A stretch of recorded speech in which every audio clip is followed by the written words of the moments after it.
Hello, this is Tim. I'm here. Um, Book 2 for June 2020. I'm in the basement, as you can see, which is fitting when I'm talking about Black life because that's where we are.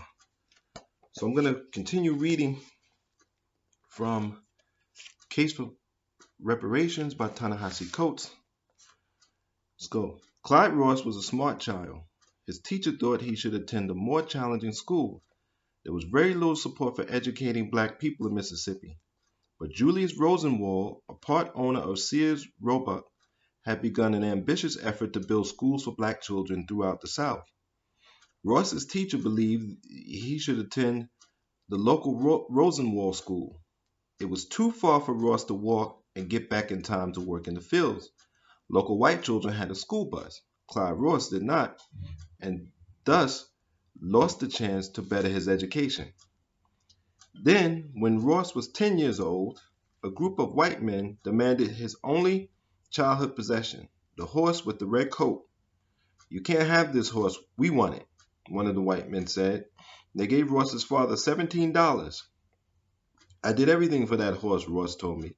"Everything, and they took him, put him on the racetrack. I never did know what happened to him after that, but I know they didn't bring him back, so that's just one of my losses." The losses mounted. As sharecroppers, the Ross family saw their wages treated as the landlord's slush fund. Landowners were supposed to split the profits from the cotton fields with sharecroppers, but bales would often disappear during the count, or the split might be altered on a whim. If cotton was selling for 15 cents a pound, the Ross family might get 15 cents or only 5. If the cotton was selling for 50 cents a pound, the Ross family might get 15 cents or only 5 cents. One year, Ross's mother promised to buy him a $7 suit for a summer program at their church. She ordered the suit by mail, but that year Ross's family was paid only 5 cents a pound for cotton. The mailman arrived with the suit. The Rosses could not pay. The suit was sent back. Clyde Ross did not go to the church program. It was in these early years that Ross began to understand himself as an American. He did not live under the blind decree of justice, but under the heel of a regime that elevated armed robbery to a governing principle. He thought about fighting.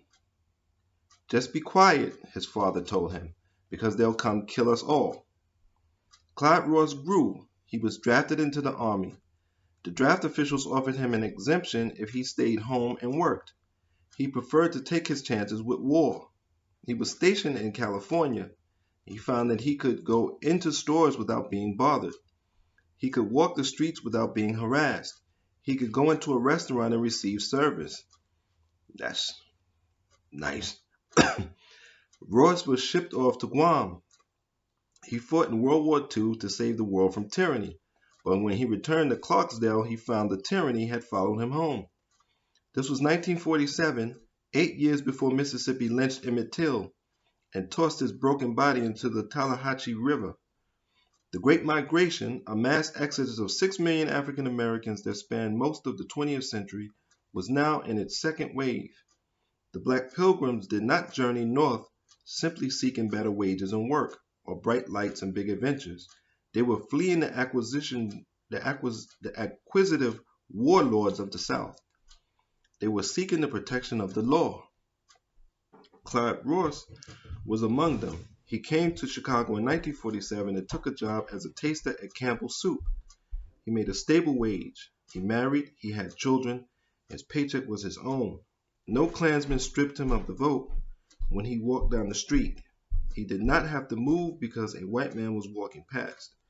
He did not have to take off his hat or avert his gaze. His journey from peonage to full citizenship seemed near complete.